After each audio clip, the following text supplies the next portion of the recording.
and welcome to the Knowing Show. I am your host, Christine Marie. Y'all, this show is dedicated to the cultivation of the human intelligence in an artificially intelligent world where we have been shifting value systems and priorities and even relationships from being physical, even spiritual relationships to be ones that are with these robots because of what they're able to offer us, because we don't know how to offer that to each other. And so for that reason, we gather every single weekday at 6 a.m. And also 6 a.m. Pacific. And then also on the weekends, we will gather usually around 6 a.m. Pacific, but sometimes a little bit later pending my weekend activities. So I am so thrilled to have you here. We get really honest. For those of you who are joining across different platforms over here on LinkedIn in the chat, this is where we actually have a lot of conversation. And for those of you joining who are new in the chat, I'm so grateful you're here. We have just a golden rule, which is do unto others. And so that rule guides the kind of the format and the way that we engage with each other. So I'm thrilled you're here. I'm honored you're here. And again, the goal is that we're doing work. The goal is that we're actually looking in the mirror this morning and every single morning so that we leave this place where I'm sitting and where you're sitting better than we did before, better than when we arrived. So grateful to see you all. Let's go ahead and get started. I'm going to read a few lessons. We're reading from A Course in Miracles, and I'm just going to read a few lessons leading up to today's. Lesson 125, in quiet I receive God's word today. Lesson 126, all that I give is given to myself. Lesson 127, there is no love but God's. Lesson 128, the world I see holds nothing that I want. Lesson 129, beyond this world, there is a world I want. Lesson 130, it is impossible to see two worlds. Lesson 131, no one can fail who seeks to reach the truth. Lesson 132, I loose the world from all I thought it was. Lesson 133, I will not value what is valueless. Lesson 134, let me perceive forgiveness as it is. Lesson 135, if I defend myself, I am attacked. Lesson 139, sickness is a defense against the truth. Lesson 137, when I am healed, I am not healed alone. Lesson 138, heaven is the decision I must make. Lesson 139, today's lesson, I will accept atonement for myself. Here is the end of choice. For here we come to a decision to accept ourselves as God created us. And what is choice except uncertainty of what we are? There is no doubt that is not rooted here. There is no question but reflects this one. There is no conflict that does not entail the simple question, what am I? Yet who could ask this question except one who has refused to recognize himself? Only refusal to accept yourself could make the question seem to be sincere. The only thing that can be surely known by any living thing is what it is. From this one point of certainty, it looks on all other things as certain as itself. Uncertainty about what you must be is self-deception on a scale so vast, its magnitude can hardly be conceived. To be alive and not know yourself is to believe that you really are dead. For what is life except to be yourself, and what can you be but alive instead? Who is the doubter? What is it he doubts? Whom does he question? Who can answer him?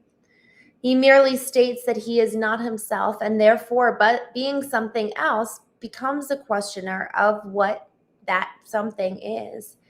Yet he could never be alive at all unless he knew the answer. If he asks as if he does not know, it merely shows he does not want to be the thing he is. He has accepted it because he lives, has judged against it and denied its worth, and has decided that he does not know the only certainty by which he lives. Thus he becomes uncertain of his life, for what it is has been denied by him. It is for this denial that you need atonement. Your denial has made no change in what you are, but you have split your mind into what knows and does not know the truth. You are yourself. There is no doubt of this, and yet you doubt it. but you do not ask what part of you can really doubt yourself. It cannot really be a part of you that asks this question, for it asks of one who knows the answer. Were it part of you, then certainty would be impossible. Atonement remedies the strange idea that it is possible to doubt yourself and be unsure of what you really are. This is the depth of madness. Yet it is the universal question of the world. What does this mean except the world is mad? Why share its madness in the sad belief that what is universal here is true? Nothing the world believes is true. It is a place whose purpose is to be a home where those who claim they do not know themselves can come to question what it is they are. And they will come again until the time atonement is accepted and they learn it is impossible to doubt yourself and not to be aware of what you are. Only acceptance can be asked of you, for what you are is certain. It is set forever in the holy mind of God and in your own. It is so far beyond all doubt and question that to ask what it is must be all the proof you need to show that you believe the contradiction, that you know not what you cannot fail to know. Is this a question or a statement which denies itself in statement? Let us not allow our holy minds to occupy ourselves with senseless musings such as this. We have a mission here. We did not come to reinforce the madness that we once believed in. Let us not forget the goal that we accepted. It is more than just our happiness alone we come to gain. What we accept is what we are, proclaims what we accept as what we are, proclaims what everyone must be along with us. Fail not your brothers, or you fail yourself. Look lovingly on them, that they may know that they are part of you and you of them. This does atonement teach and demonstrates the oneness of God's Son is unassailed by his belief he knows not what he is. Today, accept atonement, not to change reality, but merely to accept the truth about yourself and go your way rejoicing in the endless love of God. It is but this that we are asked to do. It is but this that we will do today. 5 minutes in the morning and at night, we will devote to dedicate our minds to our assignment for today. We start with this review of what our mission is. I will accept atonement for myself, for I remain as God created me. We have not lost the knowledge that God gave to us when he created us like himself. We can remember it for everyone, for in creation are all minds one. And in our memory is the recall of how our brothers are to us in truth. For how much a part of us is every mind, how faithful they really have been to us, and how our Father's love contains them all. And thanks for all creation in the name of its creator and his oneness with all aspects of creation. We repeat our dedication to our cause today each hour as we lay aside all thoughts that would distract us from our holy aim. For several minutes, let your mind be cleared of all the foolish cobwebs which the world would weave around the Holy Son of God, and learn the fragile nature of the chains that would seem to keep the knowledge of yourself apart from your awareness. As you say, I will accept atonement for myself, for I remain as God created me. Y'all, there's so much about today's lesson that it's ironic and it's kind of like this fun puzzle. For those of you who are new to the Knowing Show, obviously the title of this is Knowing. And this whole lesson today is effectively saying if we don't know ourselves, like we're living in this illusion, we're living in kind of, it's not even an illusion, it's almost silly. Like if we're asking this question, what am I? So let me go back to this. There is no conflict that does not entail the single, simple question, what am I? Yet who could ask this question except one who has refused to recognize himself? Only refusal to accept yourself can make this question seem to be sincere.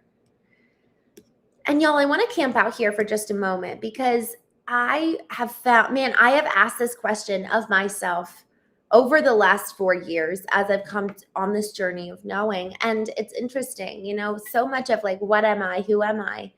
has to actually be remembered in so many ways. It's a remembering, a reclamation of ourself as we were created to be. Yet it really is wild. We really, I don't know about y'all, but for so many years, up until my late 20s, I never once looked in the mirror.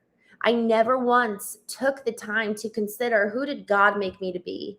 I was so fixated on the physical world around me, looking to the right and to the left, and being so consumed by making sure that I was able to be what everyone else needed.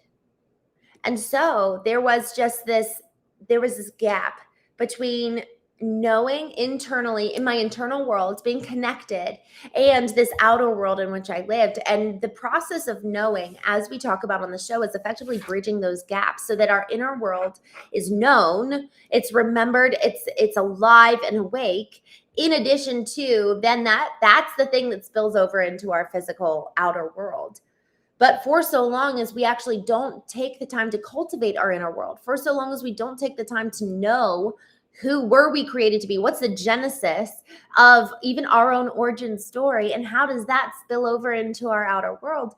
We're living now in reaction to the outer world rather than kind of rooted and grounded in something strong and stable and secure from within.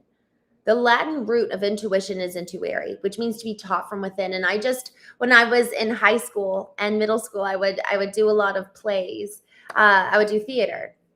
And I was told, given this kind of directive at one point, that when you're standing on stage and you move towards somebody, you want to pretend like you've got a string at the top of your head. So you're sitting all the way up or standing all the way up. But then you also have a string that's like pulling you. So you're actually like leading with your chest rather than leading kind of head down and moving towards someone like, head first. And so I just think of this process of knowing who we are and being led from within as kind of pulled and propelled from within towards the world around us, towards the people that we love, even the way that we show up in business. Y'all, we have to have challenging business conversations. We have to have challenging discussions and conflict resolutions. And the question is, who is the one in the driver's seat of our lives? Are we? Is it the past kid that was really hurt years and years and years ago that formed that foundational belief system around their worth and their value?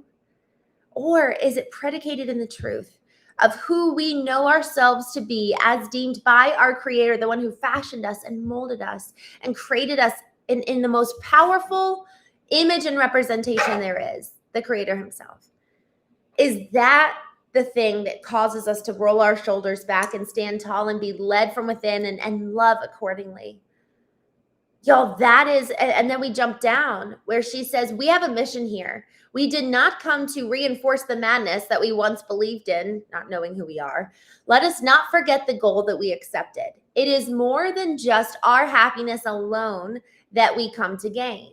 What we accept as what we are proclaims what everyone else must be along with us. Y'all, when we stand tall, when we know who we are, when we have that confidence rooted in the knowledge of the created as the reflection of the Creator, now all of a sudden we're looking at everybody else the same way. Because when we know our identity, and we talk about identity here on the Knowing Show as kind of two different parts. The first part of our identity is that, universal acceptance and love and honor that God gives us and says, you are worthy.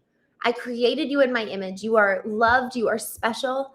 And we get to choose to walk in that truth of that identity. And then there's identity B, you could say, which is the unique parts of us. The parts of us that are so incredibly different. The parts of us that have a unique calling, unique skill sets, talents.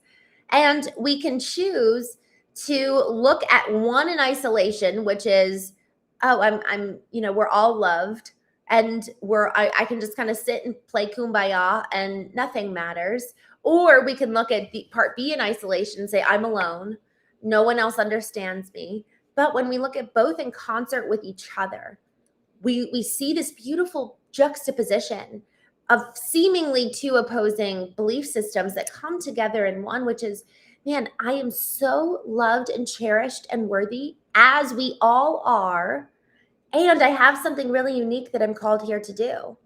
So now, when I am walking in the fullness of identity A, it actually connects me to so many other people. It connects me to everybody. And now my confidence in my identity allows for me to extend that to Joe over there who's having a bad day. I'm like, oh man, Joe, actually don't think you're remembering who you are. Because man, if you are walking in the fullness of your identity and who God created you to be, both parts of it, I don't think you would actually be being a jerk right now. Because once we know who we are and we have that confidence, we stop outsourcing our worth to everybody else. Now, man, nobody else we can blame for a bad day. It is our radical choice and responsibility over deciding who we will be today. But it's predicated on remembering who we were created to be in the first place, remembering our true identity. So the accumulation of these two identities allows for us to stand tall no matter what.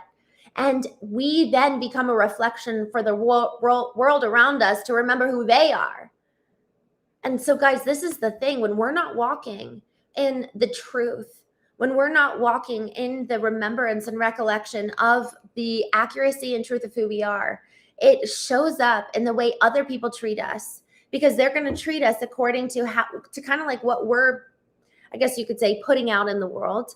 So the energy and the vibrancy or lack thereof that I'm engaging the rest of the world with, other people are going to engage right back with me as a result.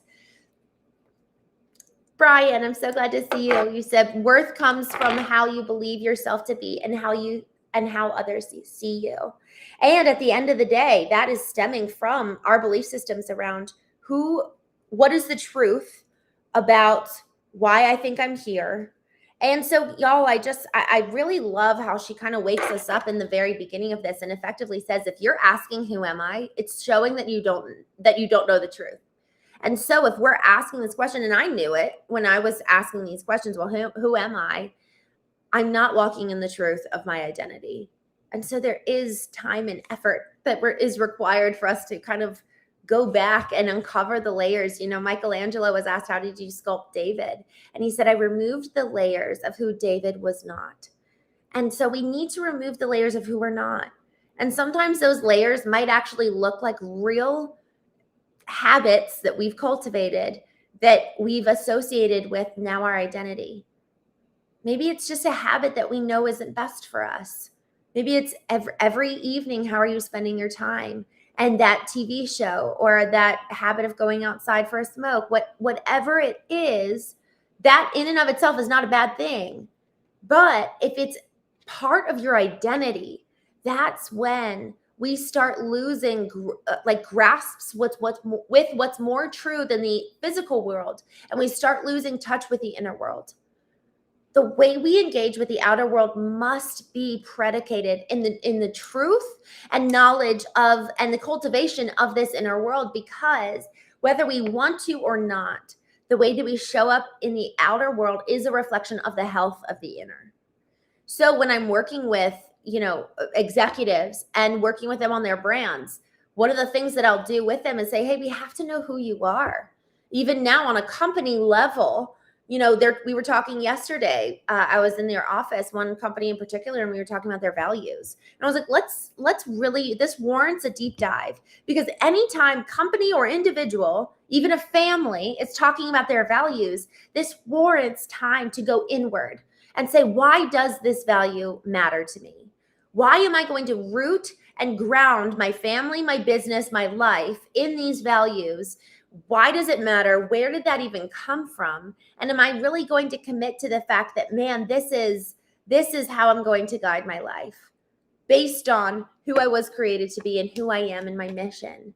So, y'all, we need to be operating from these kind of two parts of cultivating both identities, this identity A, this universal love that God holds for every single one of us, along with our unique nature that he made each one of us fully capable, fully different. Because either, if we're under cultivated in either one, we're going to show up lonely, maybe even a bit despondent. We're going to show up in a false truth about ourselves. Likewise, if we're only cultivating kind of that spiritual awareness, we're now lacking integration between the outer and inner world. This is why we need to know both identities, both parts of who God says that we are, because otherwise, we're going to have incongruence with our mind and our soul, and incongruence with the outer world and the inner world. But the through line that brings congruence and integration in our life is the knowledge of our whole, full identity. And a lot of times it is remembering who does God say that I am, but also going and creating parts of us that maybe we never cultivated in the first place. So once we strip away those layers, like Michelangelo talked about when he sculpted David, in addition to stripping away those layers, it's, well, let's go ahead and create. Let's become creators and co-creators with God. How freaking cool is that? We get to go ahead and go co-create according to, what am I called to do? Why am I here? Just jumping in the chat. Good morning. Mark, good to see you. Rico, good morning. Good to see you. Steve, I'm so glad you're here. Swaggy, good morning. DJ, I'm glad to see you. Aisha, good morning. I'm glad you caught us live. Vato, good morning. Brian, good morning, my friend. Five Monkey, good morning. DJ, top of the morning, Nemesis. Oh, good. I'm so glad you're here. I am Juan's, good morning. Carr, good morning. Shizzle, good morning. Carlos, I love that. He says, hi, my name is Carlos. I love to paint. Oh, I love that. Happiness comes from solving problems. To be happy, we need something to solve. Happiness is a form of action. It's an activity. When you find problems you enjoy having and solving is where happiness comes from. Interesting. I love that perspective. It's like where are we finding our meaning? Joshua, good morning. Madness of the world becomes majority of the world, doesn't know how to act and doesn't want the consequences of their actions. The Mud Skipper, good morning. Bang Top, good morning. I'm glad you're here. Ninja, hello. Havoc, good morning. Wow, DJ says, I am a house filled within myself, a house within myself, filled with everything I have experienced, everything I have thought to be possible, all the angles over and over, yet nothing at the same time. Wow, DJ, that is such a potent analogy. Joseph, good morning, SSJ.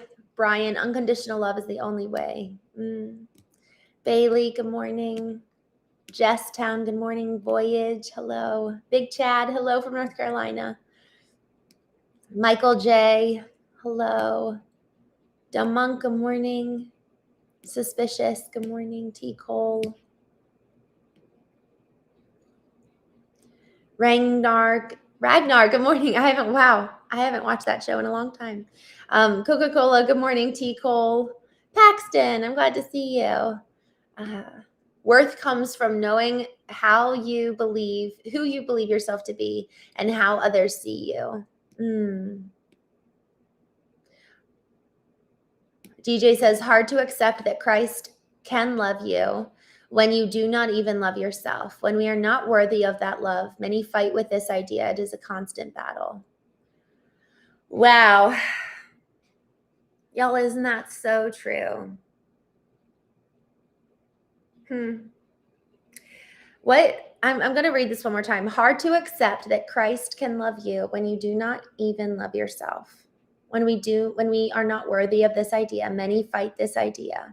It is a constant battle. Y'all, isn't that so true? Do we believe we're worthy of love?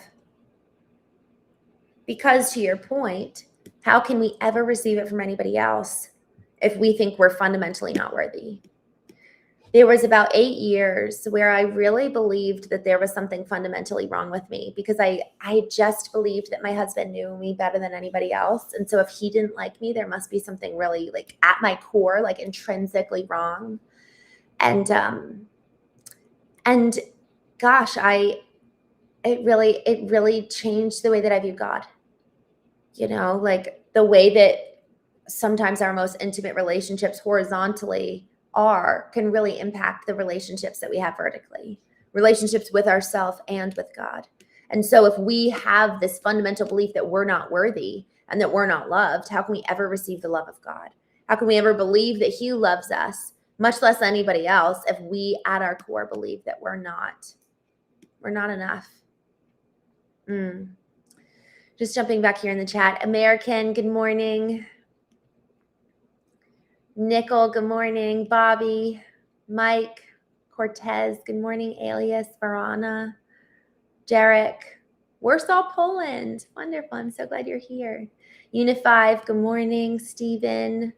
For those who have not known themselves have known nothing, but those who have known themselves already have acquired knowledge about the depths of the universe. Wow, that was beautifully stated.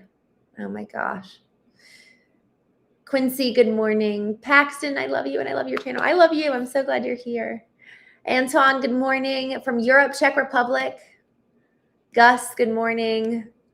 The Silver Wanderer, good morning. Wow. I love this. Melody says, it's never too late to start something new. I'm 58 and just started my own channel podcast. Good for you. Brett says, hello from the UK. Good morning. 505, good morning. Thank you so much for joining and for your encouragement. Salvatore, good morning. American Redneck, I'm glad you're here. Parita, good morning. It's good to see you back. Rico, Carl, David, good morning. Montauk, good morning. Volnation, NN, Perry Guinness. Perry, good morning. Neo Merce, good morning. Good to see you again. Quincy. Just know that the good Lord puts his toughest battles on his toughest soldiers. I don't know about that. I do know, though, I feel so confident. I just feel so confident in this, that there is nothing that I really believe, I don't think that anything will happen to us that we do not have capacity for. Now, granted, we might actually need to go create the capacity. We might need to strengthen. It's like going to the gym every day. Y'all, this is the thing. Us getting on the show every morning, cultivating our mind, cultivating our soul, our spirit, that is like going to the physical gym where you cultivate your physical body. And we need these mental, emotional, spiritual gyms. Because otherwise, where are we going to be practicing and cultivating the strength in the inner self to then experience when we have something happening in the outer world that's devastating or loss that we just cannot handle? Well, have we actually built and strengthened the muscles and tools to be able to handle it? It's interesting. So much of the time, it goes both ways in terms of almost like a water wheel, where our inner world is reflected in the outer world, but then also are we prepared to handle what happens in the outer world? It goes both ways. And man, I'm just so glad you brought that up, because it is really true. Are we cultivating the muscles? Our bodies go through, the lymphatic system has like the drainage process. It lets go of all toxins. The glymphatic system is actually what does that in our brain. And it like rinses out toxins and washes our systems. But we don't have that for our emotional state nor our spiritual state. So we can have this like backlog of all this crap that we have to go filter and cleanse ourselves from. And it's like a pouring out of everything that's within us so that we have expanded capacity. Because otherwise it's just bottling it all up if we've been suppressing it all in the first place. Talk about a compounding effect of negative emotions or trauma or whatever it is that you've been stuffing inside of you that you've never addressed. It has a compounding effect. It will surely come and find you. And it comes out in ways that we least expect it, in ways that we never wanted nor anticipated. And so by way of doing the work. It's effectively going and having the lymphatic system and the lymphatic system when we are going and actually letting out and processing the emotions that we hold within us, so that we're no longer just layering it all on top of each other. But it requires intentionality. And then it requires us actually taking and setting aside time to do the work, to actually sit and think about, golly, how am I doing? How am I feeling? Okay, I actually, that feeling is not aligned with my own ideal of who I want to be and who I was created to be in the first place. So actually, I'm going to process that feeling so it's no longer a part of me. That anger, that resentment, that unforgiveness, that is actually keeping me more in bondage than the inciting event that even happened in the first place. Now I'm using this emotion and holding on tightly to it, and it's forever tethering me to the past, rather than let me become free from it and thus be able to walk into the future. Just jumping back here in the chat. Pie Face, good morning. Mr. Left Foot, Louie, good morning. Artia or Artora, Artorius, good morning. Tim Smith, good morning, Mike. Oh, nice, you're in Georgia. I am in, well, actually, I grew up in Maryland. So East Coast like you. Bobby, good morning. CJ, Sai, good morning. I love this. Steve says it only takes one pivotal moment to change your views. Dean, good morning. Oh, DJ, I've never seen that. Gian Lorenzo, I've never seen that. Okay, I need to go look that up. Brian, don't forget to slow down and enjoy life. I love that. That's why Jesus said the kingdom of heaven is within you. Yes, Dean, that's so good. Terry Scott, good morning. Quincy, sometimes the rewards we dream about having is in the work we aren't doing. I love that, Quincy. Sometimes the rewards we dream about having is in the works we aren't doing. Word. It's so true. The brain is a complex file cabinet, and when you keep stuffing it full, you will get spillage, as I call it. That's so good. Sammy, oh, I'm so glad to see you. Sammy, we love you. For those of you who are new to the Knowing Show, Sammy is just a dear friend of the Knowing Show. And he connected with us a couple months ago when it was actually the 2-year anniversary of his accident, where he now has been diagnosed as with being a quadriplegic. It's a C2 quadriplegic. I'm sorry. Sammy, we love you. We're with you, and we think of you often and pray for you often. So we're glad you're here. Cracks the Sky, good morning. I love that. Thank you for sharing. Huya, good morning. Booger, Joe Mayo, good morning. Adrian, good morning. Alan, good morning. Ladi, hello from Virginia. Nice. I have a condo in Virginia. Anthony, oh, I'm sorry. It's not a good morning for you, my friend. User, good morning. Blue, good morning. Steven says, do you have a story of what put you on this path? Yes, I grew up very much so where emotional intelligence was not a part of our repertoire of verbiage, knowledge, experience as a family. And so I actually was at the point in my life in my mid-20s where I actually had cultivated a narrative that emotions are weakness. Like, I do not want to feel emotions. I don't want to experience emotions. For all my experience with emotions is that emotions had fundamentally been unsafe and kind of shamed. So I very much so did not have any respect nor appreciation for emotions. But I finally started to see a counselor, actually, because it had been 6 years since my brother-in-law had been killed. And I just was still so internally broken and just had never addressed it. So I started going to counseling and meeting with somebody, and it was actually really, really helpful, because during that time I also started reading Brene Brown's book, Daring Greatly. And, she starts off with the quote of Theodore Roosevelt with the man in the arena, where it's so much easier for, the critics to be pointing and sneering at you, and it's way harder to be in the arena. And so she actually was the first one that introduced me to the concept of effectively emotions being good, and they're just part of you. And what does shame mean? And so I first had to actually reconcile my understanding with shame, because I realized I had a lot of it.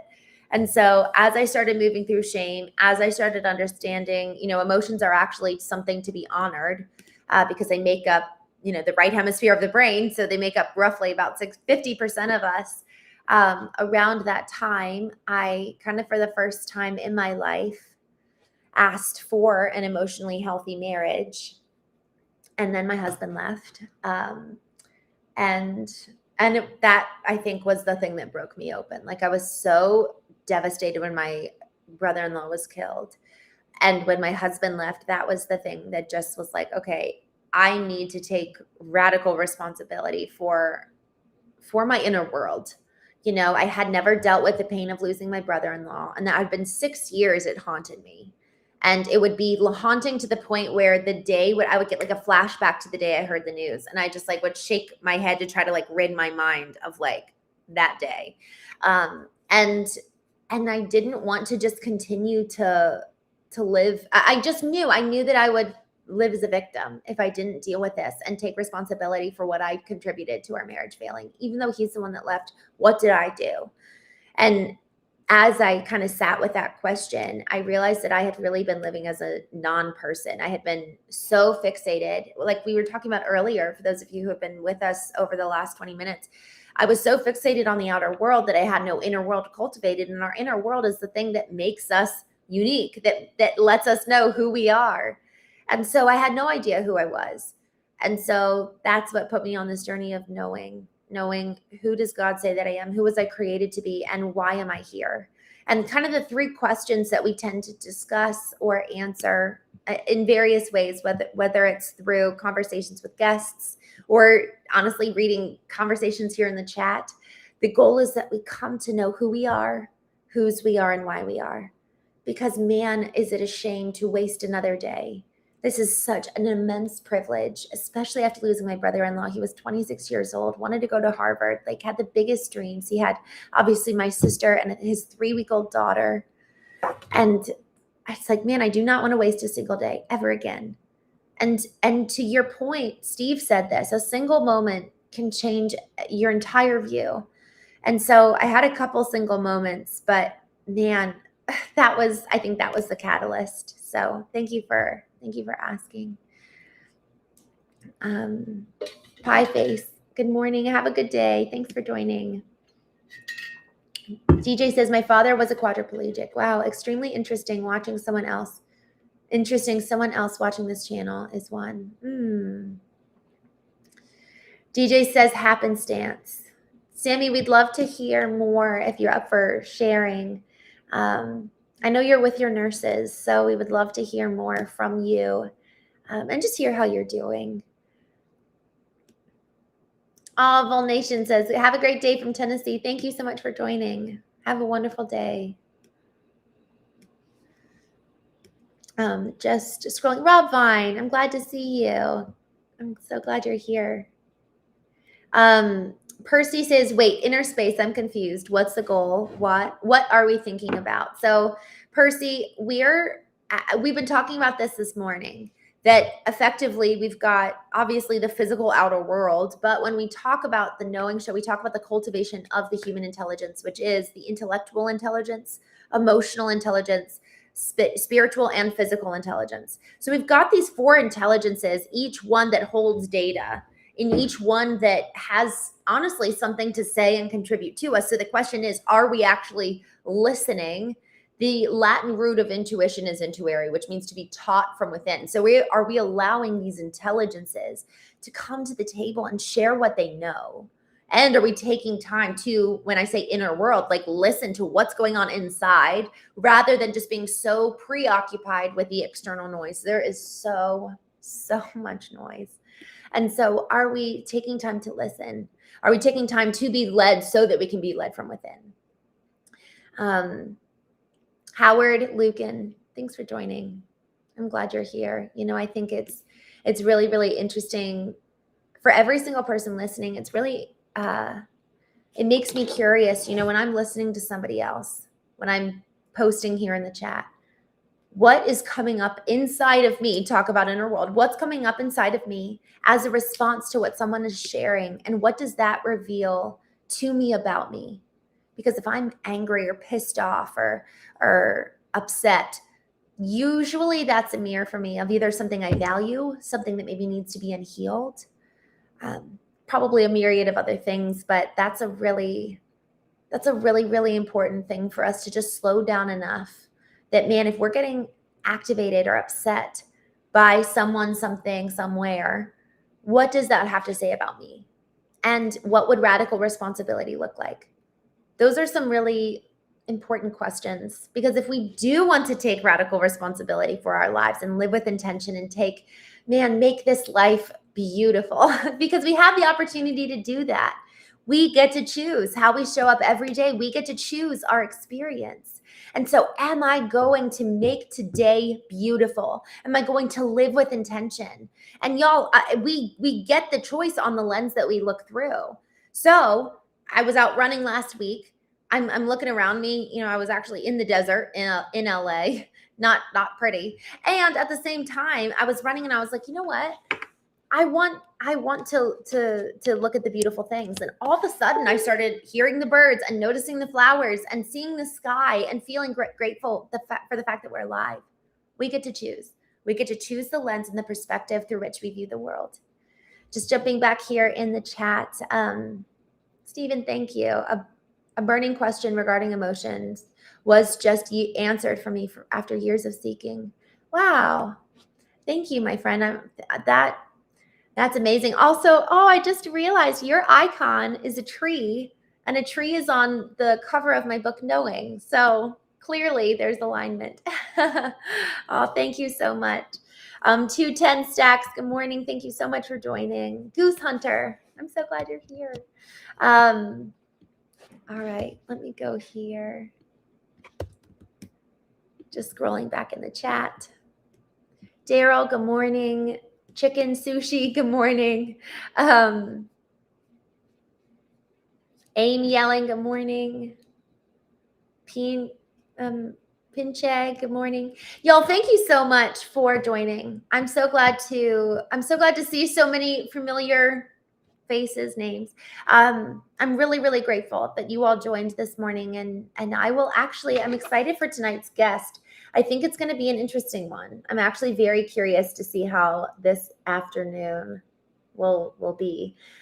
We have a guest at 8:30 p.m. Eastern, so a little bit later, 5:30 p.m. Pacific, and would love to see you all tonight. So I hope I'll see you later, 8:30 p.m. Eastern, and then again at 9 a.m. Eastern tomorrow morning. In the meantime, have a wonderful day, and remember, we get to choose how we show up.